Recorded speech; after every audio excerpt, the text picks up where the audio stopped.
আওয়ামী লীগ সরকার পতনের পর আওয়ামী লীগের সভানেত্রী শেখ হাসিনার যে সম্পত্তি আছে তা খোঁজ নিচ্ছে দুর্নীতি দমন কমিশন এবং এনবিআর, যার প্রেক্ষাপটে গতকাল পূবালী ব্যাংকের মতিঝিল শাখায় শেখ হাসিনা এবং শেখ রেহানার যৌথ একটি অ্যাকাউন্ট পাওয়া গেছে, যেখানে তাদের 44 লক্ষ টাকা ছিল।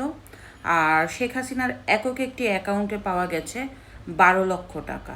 সর্বসাফল্যে 56 লক্ষ টাকা পাওয়া গেছে তাদের অ্যাকাউন্টে। আর শেখ হাসিনার একটি লকার পাওয়া গেছে, যে লকারের নাম্বার 128। লকারটি গতকালকে ভাঙতে গিয়েছিল এনবিআরের পক্ষ থেকে বা দুর্নীতি কমিশনের পক্ষ থেকে, বাট ব্যাংক কর্তৃপক্ষ দেয়নি। কারণ হচ্ছে ব্যাংক কর্তৃপক্ষ বলছে যে আদালতের অনুমতি ছাড়া একজনের লকার ভাঙার কোনো অনুমতি নাই। লাস্টে দেখা যাক এই লকার ভেঙে কী আবিষ্কার হয়। এটাও স্বাভাবিক, শেখ হাসিনার অধীনে খালেদা জিয়াকে নিয়ে 2 কোটি টাকার মামলা দিয়েছিল এবং এই মামলায় তার সাজাও হয়েছে। তাই শেখ হাসিনার বিরুদ্ধে এই ধরনের অভিযোগ উঠবে, এটা অস্বাভাবিক কিছু না।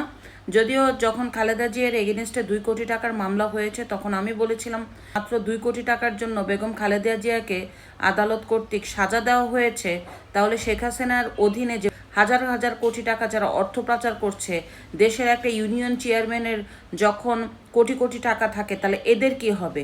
ঠিক এখনই তাই কথা বলবো যে শেখ হাসিনা 4 বারের প্রধানমন্ত্রী ছিল, যেভাবেই থাকুক সে কিন্তু 22 বছর ক্ষমতায় ছিল। তো 22 বছর ক্ষমতা থাকাকালীন একজন নেত্রীর ব্যাংকে 56 লক্ষ টাকা, এটা আহামরি টাকা আমি মনে করি না। প্লাস তার লকার এখন আবার আবিষ্কার হয়েছে, এই লকারের ভিতরে ভূত বেরোয় না জিন বের হয়, লকার ভাঙলেই বোঝা যাবে।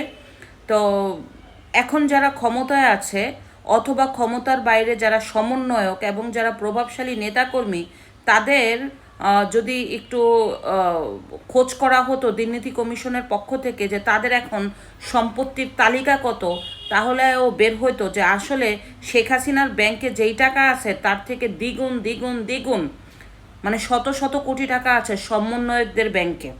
সেই সাথে সমন্বয়কদের যারা পিএস এপিএস যারা সামচা, তাদের কাছে যেই টাকা আছে তা গনেও বলা যাবে না।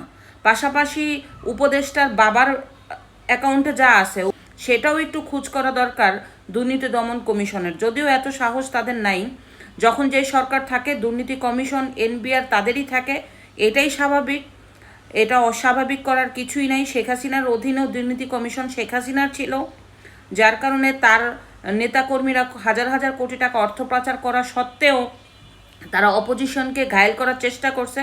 এখনই তার ব্যতিক্রম না, শেখ হাসিনার ব্যাংকে কত টাকা আছে সেইটা দেখে, অথচ এখনকার যারা সমন্বয়ক যারা নেতাকর্মী তাদের ব্যাংকটা চেক করার মতো এত সাহস দুর্নীতি দমন কমিশনের নাই।